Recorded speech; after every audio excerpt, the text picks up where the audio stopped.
Au le ua tonu mai le sui o le whaaloa whaatoanga i le tae nei le sunga ia Craig i ven masane i tāru whaalawi loa mai le whaaloa whaatoanga tae au o asolua o vai i aso te tasi whaataro watu Craig nei tae au malo le usu.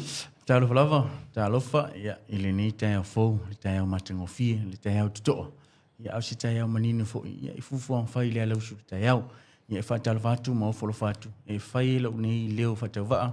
Ia ma fufonga fo ia le polisili, ma le malo le tātou pulenga, ma lana au whinga luenga, lau fufonga fia. Ia e whaatalo wha, ma wolo whatoi fo ia tātou porkalame. O se whao poponga, ia porkalame ia i le whinga pa anga a le ono valu lima, good morning show, tae au suluta i tasi. Male whalolo o loa mo whaatoanga. Ia wawali sila mai mo so tātou tunu o lenga tau se o lolo e tau sa ili, a o se au nanga whaamali e loto lo e mana mia.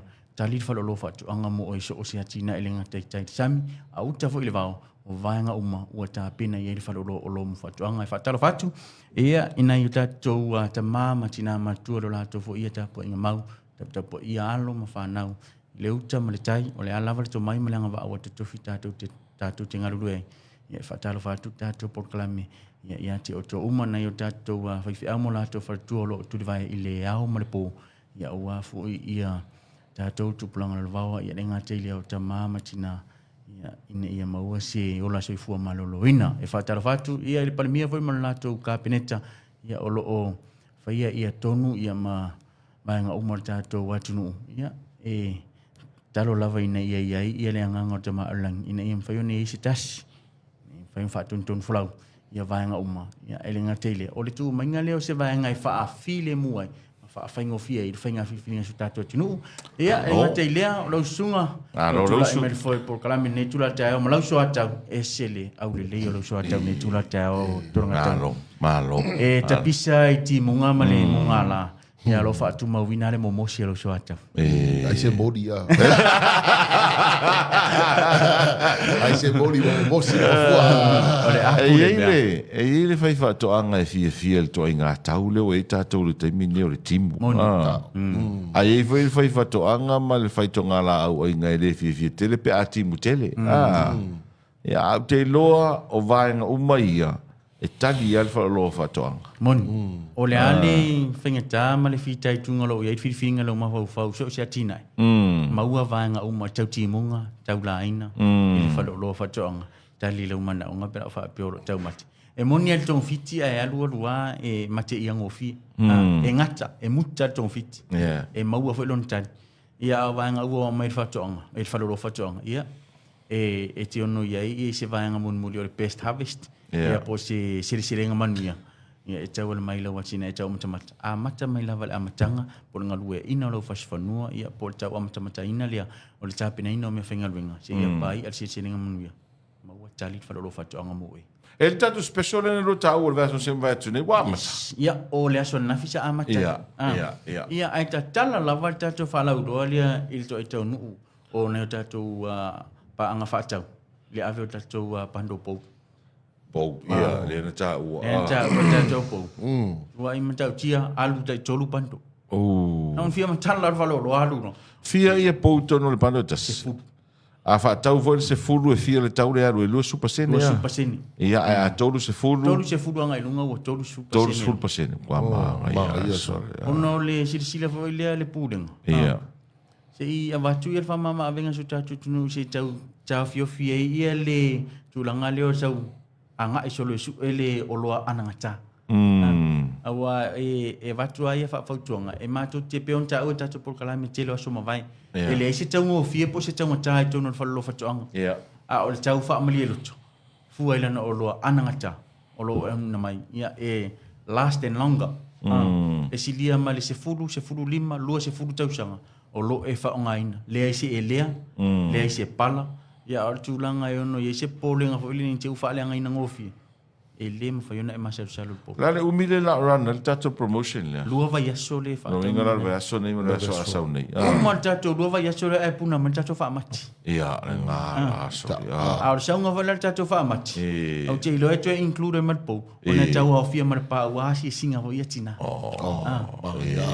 Wai e isi o te mea ia lo tapisa i ka poti. O sefe, o pusa. Ai se sui le whalolo whatoanga ia se skaili monita usanga lua olu onu. Pau sau pa mo lo mota, se pa mo lo O le fanga. mana ia o pou ia li Nuama Creek. O le whekaui mo le sau le pasenga nupi whārwai a soia. Wanga maua aru a koa li si awhai laka pou. E wale msaro po o whai ungo a whepuari whai laka poro kiki. Aru whaatau rola le temi nei manule maua whamama. Maule mama venga. Wai uma kulora le vesu ko el voi lua tau. E fia o lale original price o le pou etas. E tolu valu tā la le pou le valu futu. Varu futu? Ia? Ai tolu ono tā la le pou le Ono futu. Manga ia lale varu futu. Mana ia le valu futu. Ke vai a o e la o le ngo. Ke la va o le ngo fu. Ia ngalo e ke o yon povi o ia mako isa vo i o le makua le le i o le punga punga. Pe e heros povi o. Ale ma nei foi. O le pa u le taimini nei. Pau te minei. Mo i la tau foi le fatu a mana o mia po se taimilo ngā tono le tausanga. A whailo le i le tupe le taimini i wha te alo. A te alo. Cha ore le. A wha peo lo e tau fuafua fo i lea mo... Ia, peo ne ta ua mo le onga tono kausang. Tausang. Write a plan te minei. Tusi lo lau plan te minei. Ia wala whatau ina lau po wa unga luenga vaenga umai lo wati nae. Mo tātou whale mea pina. O fōlinga tātou po pe skeri whatai mani foi le tātou. E le o mai e mātou le pōla poto. E ngā tere si. E tau watu foi tau ili le pū se tulo. Ia e alu tātou tai waele mo le whamalo ina le pātoso whamalo. E mai tātou pō nei. Ua iai lava pū se tulo ia olo pipi ima tātou pō. Ia wale te mea tai e. Ia maulele, ma maua, ma mausali. Ia vanga awane i lue.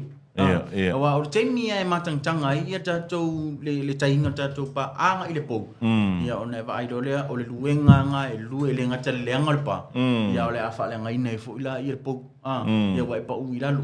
Ia timuia laina mtulanga uma. Ia i le vaenga o lo ia tātou pou o lo whatau ina le whalo whatuanga. Ai e pe ona o tāua. E lua wai aso tātou whalau doon ni. Uma lua wai aso ni. Ia ai tali me lo tātou whamati special. Ia au tātou whalau doon le alu te minei. E au fia ima tātou mosquito trap. Ia e o te iloa li whaalongo la wasi e tasi tātou me whengaluenga ni. O tātou mosquito trap. O le into care. O le tātou me whengaluenga ne. E pei o se pakete fo ina. Ia o se vaenga e whaatou sina i rengamu. Mai tau lia fo i rengamu. Nusa kai pese mai le e pu e rengamu. Yes. Pese mai le. E fou lea? E le fou le whanolo whatuanga. Au te loe fou le toa tele. E fou le toa tele. Wea e nisi wala tau mai tau ina le lei ma le tāu o le vaenga ni. Wa e te tu ule no whanga fo i lea la te sila ma e mai tau ina e on tele le an ngamu. Se pese mai le fo le e attractive ai a namu. E o atu ai namu ma o e totonu. E iei fo le tātou vai la au ta o lintu kia mo le refill o le tātou packet lea. E whaunga ina mo tātou mai le nik. Ina ia mawhai o na o uma ianga. O le lanu fo ila le whatau ne, o le lanu liuri. E fia ia le namu. O le ala le mea le mai le le whai? O le mai le lea e o ia ngamu. Ia? Ina ia mawhai o na mau e ngamu wai ai ia langa neti. Ia? E imana na vai la auto ton. E alu atu ia le ngamu mo ia i vai e pei o whanga ia ia. Nga pepe e lea? Nga pepe e le tuton i vai ngani. E te siakina. O na va ai le tong whoninga o le pakete lea. O lo i ngamu o pepe tuton i le vai la atu. Wow. Sorry, ma. Ia le. O le fia la kau le pakeke lea? O lo whatau ina se tau whamali e lutu. Ia? O se tau whapa uina la iei e le sili amari lua se lau. Awa o whatau ina o le package la sau e sau mala na vai la atu. Ina ia mwhai ona whai le refill. O le ale umi te whaonga ina ai? E to tonu o le tolu aso te siaki ina. A o lona umi e last mo le masina te whaonga ina lona vai la atu. Ia e te siaki ala. E le pe o isi vaenga fo ia siaki sa. Siaki sa. Le e ta atia lava le pakete lea. E te alu atu o le ale tele o le namu e mati to tonu. Ia e le ise me te popole e te vaenga ni. Hau kiari me o i lalangi e lia. Ma lo lo usoni tu mon vau? Se fo moa on langi mai la whionga tōna taua. Tato pokala me masani fo i tai o soro te tas. Ia. O vai aku sa kau kuri mai lo sa mai kua. Ia, sa le a la whionga. E ale sa ole awala mai kua. Ki dia sa mai kua i whale ariri a oko. Ia, pule alo whare li, ia. Manto fo ia luna i te avi e whai fo isi. Ua, Te miumama, ua, ia. ta ua ia le se fete mi uma sa ma le mu ia nga so te ite o te ai mis fo tanga ta fiwa e fo te le lo forma le anga le te mafalangi o le ua filo ai fo nei tu la ta iau e mis fo i le fa fon fon mai sta ta wa tunu ia ta to pokala mi masani fa lo fa to anga ia ma le ono va limo radio Malo fa tai. E sa o visidi sia wole freisa mamai e mongi mai le isumu. Fanga isumu wa e ku sa le kasile kama fa le nga mea le ye ngiso. O ma kuam ka kia sa o le ringa. Isum. Ia o tali fa la fa lo fa to. Ia. E ia ni si ele fi e le mai le. Le fanga isumu le pa. Le nga pa. E ia si e la tu ti aveina e le red poison. Ia pionta o el to tele fatu tali. Fatu tali. Ia. Ia longa. Mau fa lo fa to. Ai kama ho le pi e le isumu. Ele au mai ala ma tu tama pise pur kamu. Langa e ono ia fianga fo i tonu mo tama lawa. Okay. Ia wa ole mea ia pe ona mai tama na ole isum. Ia se tudo wa mau empin mo. Ia o tama manungi langa na tonu fat. Ia ona mai le fa lo fa tu anga mai le isum le pa. Ia. Na lo le mai mai red position nga ole a tailon. Lo fa tu ina se fulu tala. Ia. Ai ono ia fatu tali.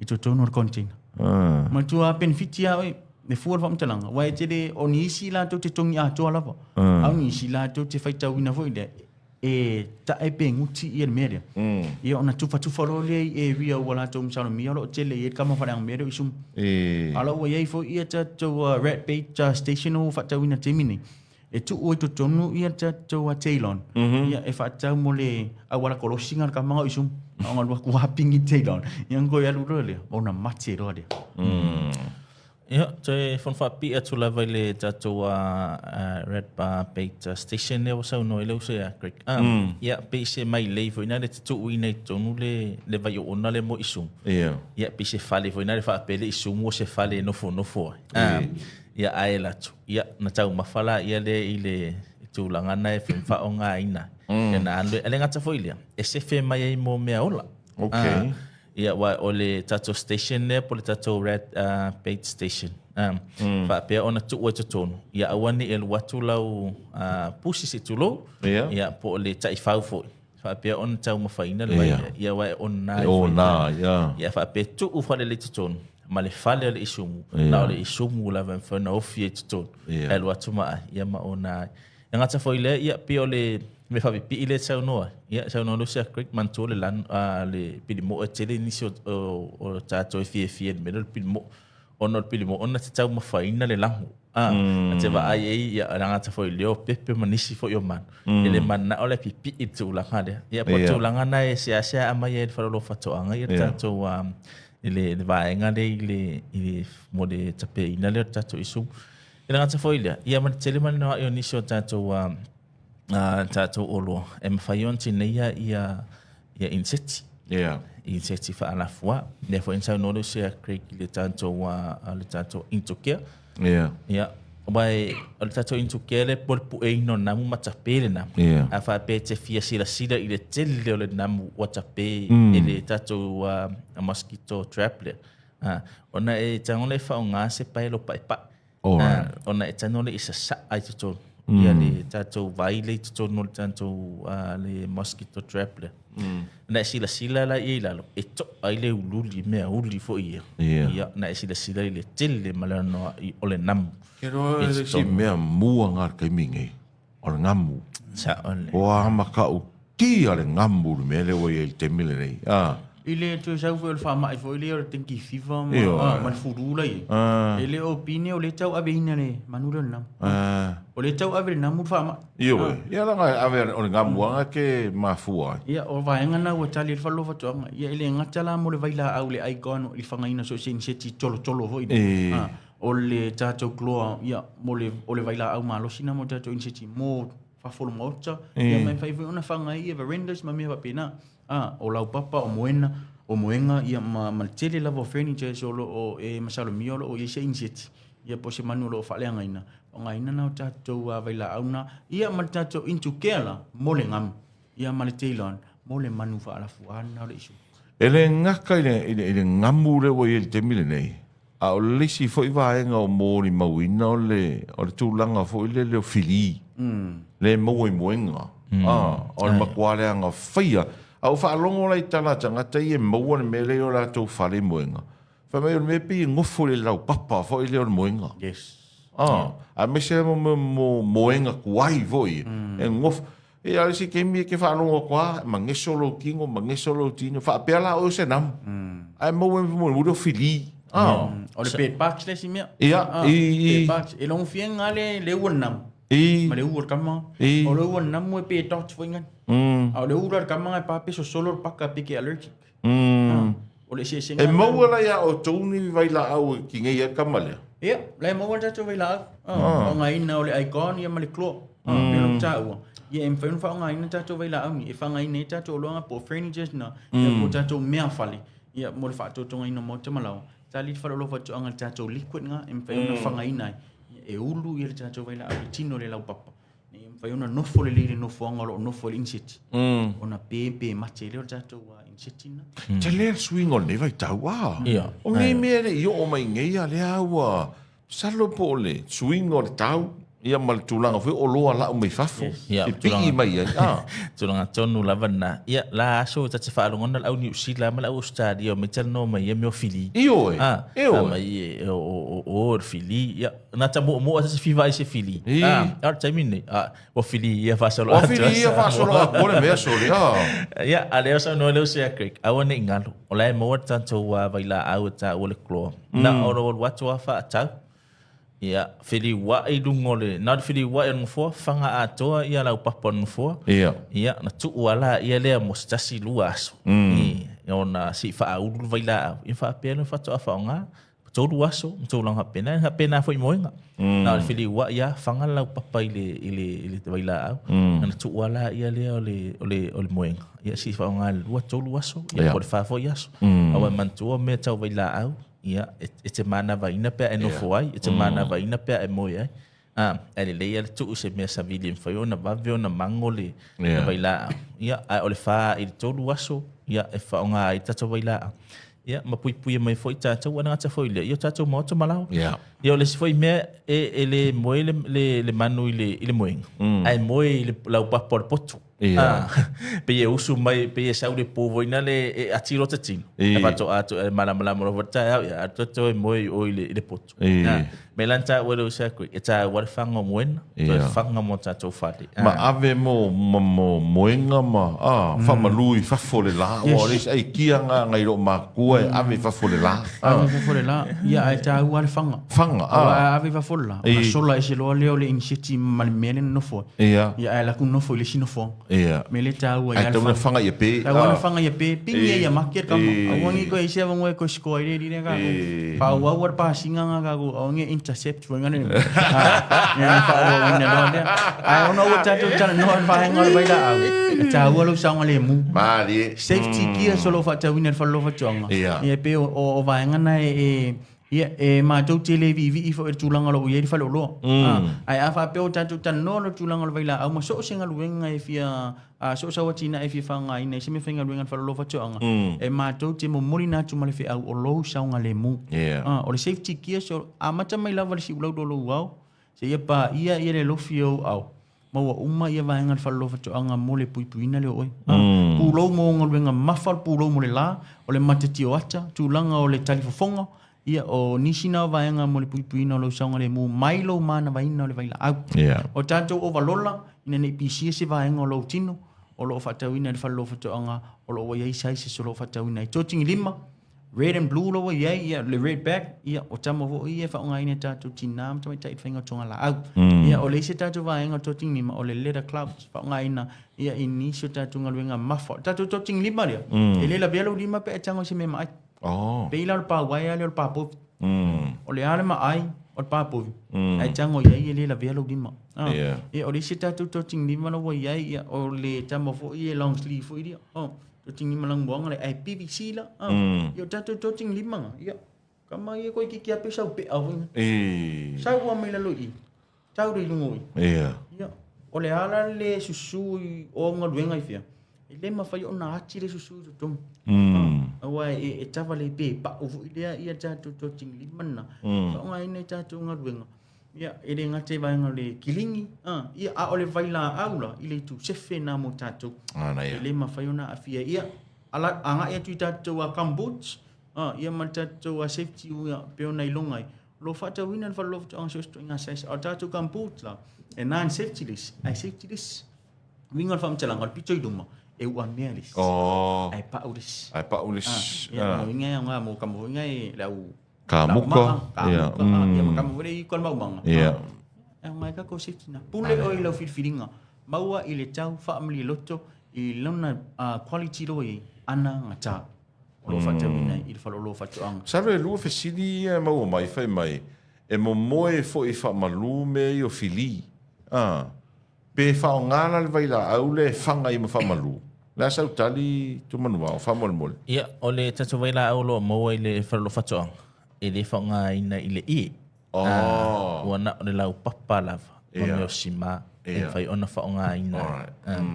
Ia ai o tatu I. E le fautua ina fa nga ina po le apala ina tatu vai la au. I le tatu I. O mantu ole I tatu atu tata oto ilu. Tu no pena. Ia mar fautua nga ia tu ina mai tatu vai la au. E le fa nga ina I le I. Ai ia wa I lo no malo sia ia ole tele ole man. O lau papa lona pe ta fa mai I le I se tai mi ole aso. Ia o lau papa lona fo. Lo va lau papa. Ia langa la I stina o fa longo ia ku se e fanga le vai la au le lau papa. Va ku fanga lango luli fo le fanga I le alunga po le. Po le fa malu. La pipi I ne mea. Ia ole atu no le nga mo tin. Ia wa e vai le vai la au na mo insitia ia. Tau tātou lone. Ia wa ia ini se fanga ia tino. Ia pe fanga ole spray vo ia. Ia spray le mo le namu. Ia em fai ona fanga ia le tino. To tele na lo ia. Tau le fanga ina fu le tunam. Ia pe fanga le mo tina. Mama fanga o ka for fanga lu voi le mo lo. Ia na pa kwalo ka mga kamele le manong. Mana ia foi vesili fa tu po manatu e mala matile foi le tatu tudu. Ia ai ono le tatu taimi va ngara isi si vai nga te lo fe sa ono e tu man va ma quick ni tau.